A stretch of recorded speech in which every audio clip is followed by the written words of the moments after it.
দেখো আমরা আচ্ছা আচ্ছা এমন ভক্তিপূর্ণ মানুষ, এমন সত্যবাদী, এমন অনেস্ট পাবলিক ওয়াইটিতে এসে যত দেখেছি না, মানে তাদের প্রতিবাদের ধরন দেখে আমার মনে হয় না আসল জীবনে তারা এইসব কাজগুলোকে অ্যাপ্লাই করে কি করে না। এটা নিয়ে কিন্তু আমার একটা বড় সড়ো ডাউট আছে। কেন বলছি বলো তো? এই যে মিথ্যা কখনো কেন বলছে, এখন ও বড় মিথ্যাবাদী। হ্যাঁ, যেন মনে হচ্ছে বাবার জন্মে আমি কোনোদিনও মিথ্যা কথা বলিনি, বাবা আমি অন্যায়টা মেনেই নিতে পারি না, যেন মনে হচ্ছে বাবার জন্য আমি কোনোদিনও অন্যায় করিনি। মানে বুঝতে পারছো তো? ঠিক সেই রকমই ভগবানের প্রতি ভক্তি, বক্কতগিরি। আমি সবসময় মনে করি যে ওই ফুল চন্দন মিষ্টি প্রসাদ দিয়েই কিন্তু ভগবানকে পুজো করে তাকে সন্তুষ্ট করার চেষ্টা করলে সেটাকে পুজো দেওয়া হয় না।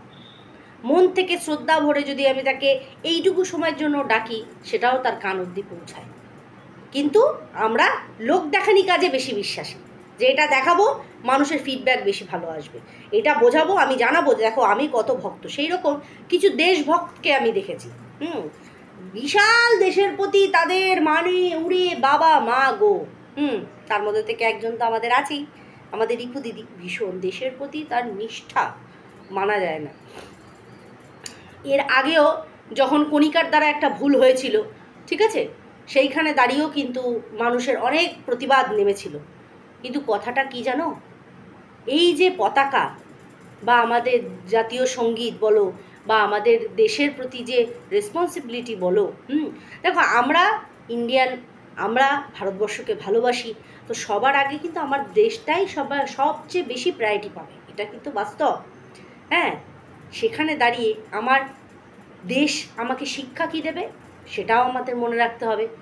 এই রকম সময় যখন দেখবে, যখন দেশভক্তির টাইমগুলো আসে, মানে যেমন এই যে 15 অগস্ট বলো, 26শে জানুয়ারি বলো, তোমরা দেখবে মানুষের কিন্তু সেই সময় ভক্তি ভীষণ পরিমাণে উতলে পড়ে। পাড়ার মনে মনে তোমরা দেখতে পাবে আমাদের ভারতীয় পতাকা একদম ঝলমল ঝলমল করছে। সেইটুকু দেখিয়ে কি আমাদের দেশভক্তি দেখানো হয়ে যায়? এরকম অনেক অন্যায় চোখের সামনে হয়, এক ভারতীয় হয়ে আরেক ভারতীয়কে অন্যায় শিকার হতে দেখি, মুখ বুজে চোখ বন্ধ করে সাইড কাটিয়ে আমরা চলে যাই। কি দরকার পরের ঝামেলায় পড়বো না বাবা। দেশভক্তি আমাদের সেটা শেখায় না। আমাদের ভারতীয় সেনারা যারা কিনা নিজেদের সমস্ত পরিবারকে ত্যাগ করে দিয়ে, নিজেদের ভালো মন্দ সুখ স্বাচ্ছন্দ্যকে ত্যাগ করে দিয়ে রোজ ঝড় জল বৃষ্টিতে তারা দাঁড়িয়ে থাকে আমাদের দেশের রক্ষার জন্য, সেই মানুষগুলো তাহলে তো কতটা নিঃস্বার্থ, কতটা ত্যাগের জায়গায় তারা দাঁড়িয়ে রয়েছে, এটা আমরা কোনোদিনও ভেবে দেখেছি? কিন্তু আমরা কি তাদের মতন হতে পারবো না? আমরা লেকচার দিতে পারবো, আমরা জ্ঞান দিতে পারবো, বাড়িতে বসে 2 মিনিটের জ্ঞান দেবো, তাতে কার কি যায় আসে? যে কোনো জিনিস মৌখিকভাবে না, মনের দিক থেকে তোমাকে মানতে হবে, তারপরে গিয়ে আমাকে সেটাকে পরিপূর্ণতা পাবে, তাই না? যাই হোক, তার আগে বলি welcome back to my channel. কেমন আছো তোমরা সবাই? আশা করি সবাই ভালো আছো, আমিও ভালো আছি।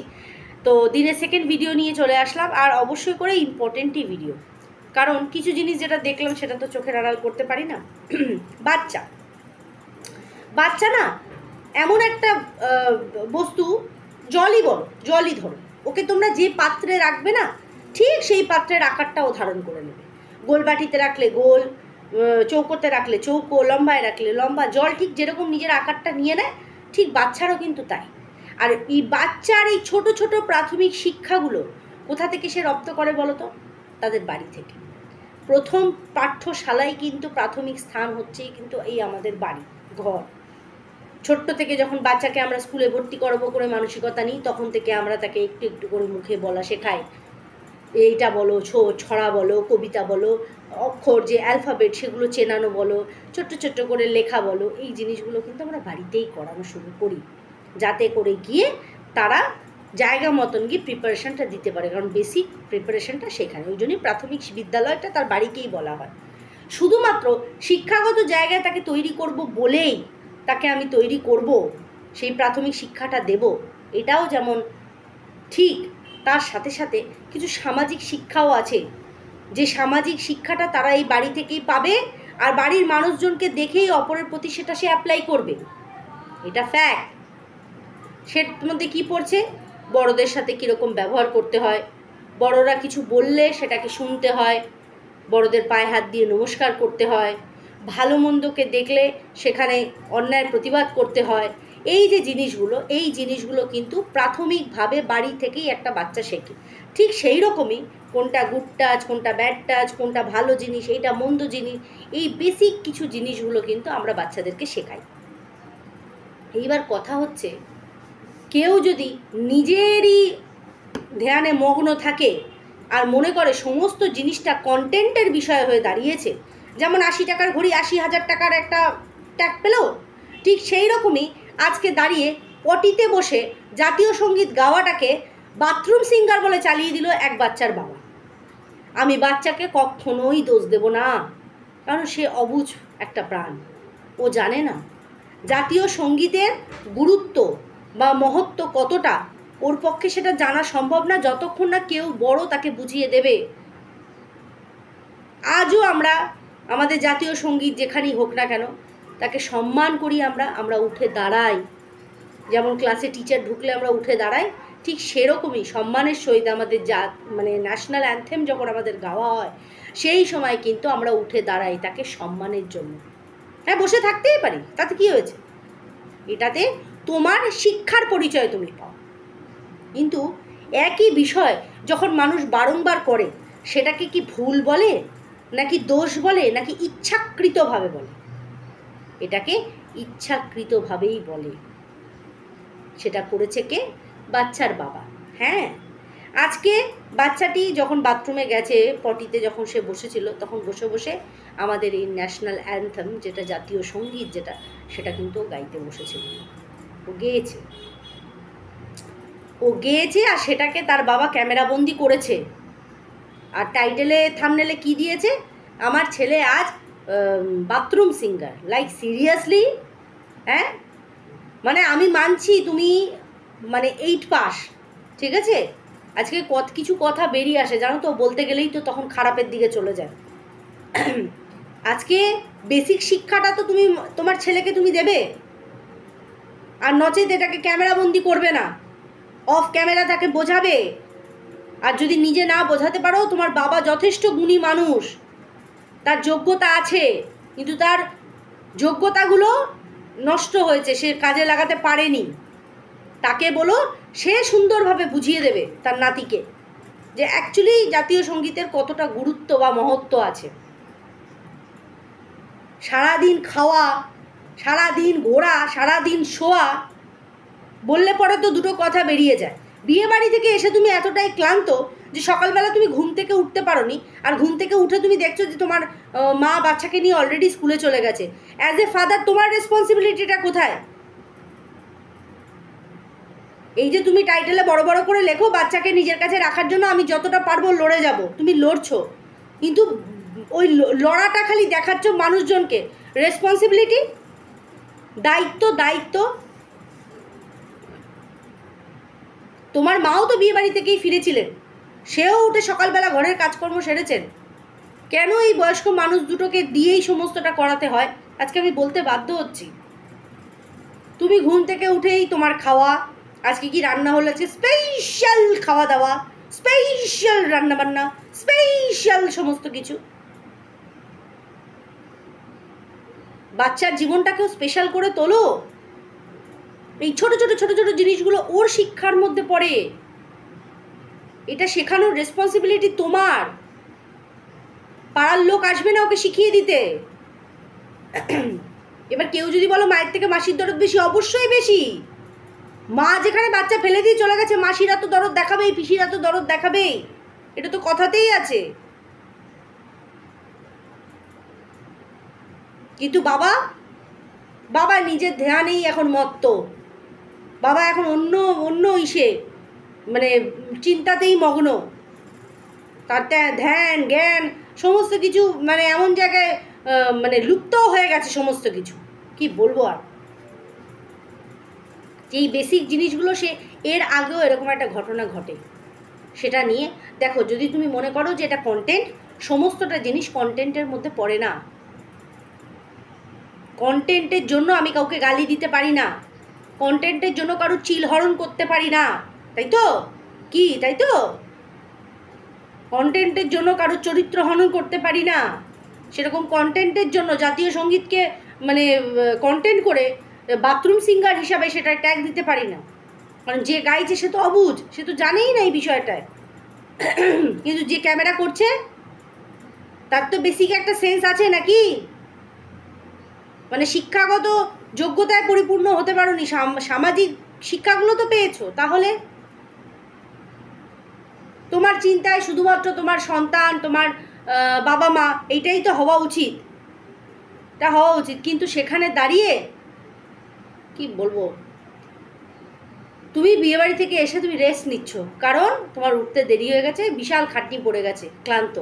অথচ সেই একই বিয়েবাড়িতে তোমার মাও গেছে, তোমার বাবাও গেছে, তারা হয় না না ক্লান্ত? তারা হয় না, সত্যিই তারা হয় না। অনেক প্রশ্ন ওঠে জানো তো, কথার পৃষ্ঠে অনেক প্রশ্ন ওঠে। আজকে অনেকেই বলে সে তার মেয়েকে রাখেনি, ছেলেকে আপন ভেবে কাজে লাগিয়েছে, কিন্তু ছেলেকে কাছে রেখে তারা কি করেছে? ছেলেকে সঠিক শিক্ষায় শিক্ষিত করতে পেরেছে? উল্টে মেয়ে বেশি শিক্ষিতা হয়েছে, পেরেছে? পড়াশোনা শিখিয়ে একটা সেই রকম যোগ্য তৈরি করা পেরেছে? নাকি ভেবেছে ছেলে তো, ওকে আর পড়াশোনা শিখিয়ে লাভটা কি আছে? এই তো আমাদের এত জমি জায়গা, চাষবাস, এমনি কোটি টাকার সম্পত্তি, আমরা সবাই শুনেছি যে ও তো প্রচুর সম্পত্তির মালিক। আর হ্যাঁ, সত্যি কথা, ওদের যে জমি জায়গা প্রচুর প্রচুর, ওতেই হয়ে যায়? জানি না, জানি না। যেটা অন্যায় সেটা অন্যায়, সব জিনিস তো আর মানে খোলামখুচি হতে পারেন। তার মা বাবার অক্লান্ত পরিশ্রম, আজ অবধি সঠিকভাবে আমরা কেউ জানতেই পারলাম না। এত কিছু হচ্ছে, ঘোরা হচ্ছে, বেড়ানো হচ্ছে, খাওয়া হচ্ছে, সব হচ্ছে, মায়ের জন্য একটা কাজের লোক কিছুতেই জোগাড় হচ্ছে না, কিছুতেই জোগাড় হচ্ছে না। কে জানে, ভগবান জানে যে কি ব্যাপার। অনেকেই বলে কাজের লোক বাড়িতে আনতে চায় না কারণ ওদের ভেতরকার অনেক খবর লিক হয়ে যাবে। তাই কি সত্যিই তাই? এখন তো আমার মনে হচ্ছে এরকমই কোনো ব্যাপার আছে, এই কারণে কাজের লোক না রে। যে মাটা এত অক্লান্ত পরিশ্রম করে সকাল থেকে রাত অবধি, তার জন্য একটা লোক জুটছে না। দেখো, পয়সা তো এইভাবেও খরচ হচ্ছে, ওইভাবেও খরচ হচ্ছে। তো আমি 1000 টাকা দিয়ে একটা লোকই যদি আমি রেখে দিই, অন্তত ঘর মোছা বাসন মাজাটুকুও যদি সে করে দিয়ে যায়, অনেকটা মায়ের কাজের মধ্যে তখন খালি রান্নাটা থাকবে আর ওয়াশিং মেশিনে জামা কাপড় চালিয়ে দাও। এবার বয়স হচ্ছে, আস্তে আস্তে কাজের পরিধি কমাতে হবে। কিছু কাজ যদি অন্য কেউ সামলে নেয়, তাহলে কিছুটা যদি সে করে, কাজ লোডটা তার উপর কম পড়বে। চেহারা যে ছিঁড়ি হচ্ছে শিলাদেবী, সেটা তো আমরা সবাই দেখতেই পাচ্ছি। কাঁধে আর ব্লাউজ থাকছে না, এই ট্যাংটাঙ্গা চেহারা হয়ে গেছে। এটা আর কিছুর জন্য না, এটা এই অক্লান্ত পরিশ্রমের জন্য, অতিরিক্ত খাটনির জন্য, ঠিক করে ঘুম না হওয়ার জন্য, খিদে ঠিক করে না হওয়ার জন্য।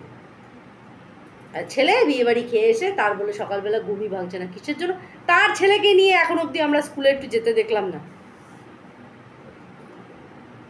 যে অন্তত আমি দিয়ে আসছি, তারপরে বাবু মা কেউ একজন যাক। আমি জানি না এখনও কি বসে থাকতে হয় স্কুলে। যদি সেরকমই হয়, আগে আমি দিয়ে আসি, মাঝপথে তো আর বাচ্চা বেরোবে না, পড়াশোনা চলছে, তাহলে মাঝ রাস্তায় মাঝামাঝি টাইমে যখন ছুটি হব তার ঘন্টাখানেক আগে বাবু বা মা চলে যাক, আমি দিয়ে আসি বাচ্চাটাকে ততক্ষণ। এইগুলোও তো করা যায়। এই তো আজকে দেখলাম আমরা মেসোমশাই ওই বাড়ির মনে মেন গেটটার এই হচ্ছে, সেখানে সমস্ত কিছু ওই মিস্ত্রির সাথে দাঁড়িয়ে দাঁড়িয়ে সে করে যাচ্ছে। মানুষের উন্নতি দেখি আমরা, উন্নতি, এখানে অবনতি। আবার বলতে গেলে আমাদের আবার ইপু দিদি বলবে তোমরা শেষ করার জন্য উঠে পড়ে লেগেছো, তোমরা শেষ করতে চাইছো, তোমরা আবার বলো যে তাকে নাকি ভালোবাসতে। জানি না গো ভালোবাসার ডেফিনেশান। ইপু দিদি, তোমার কাছে ভালোবাসার ডেফিনেশান হচ্ছে সে খুন করুক, সে জালিয়াতি করুক, সে চোট্টামি করুক, সে বদমাশি করুক, আমি তাকে সাপোর্ট করব না গো। আমাদের ডিকশনারিতে হয়তো সেটা পড়ে না, তাই হয়তো আমরা প্রতিবাদটা করি, আর কিছুই না। তার মানে তার ক্ষতি চাই, এটা বলার অধিকার তোমার অন্তত নেই। চলো বন্ধুরা, ভিডিওটা এখানেই এন্ড করছি। আশা করি সবাই বুঝতে পেরেছো। সবাই খুব ভালো থেকো, সুস্থ থেকো।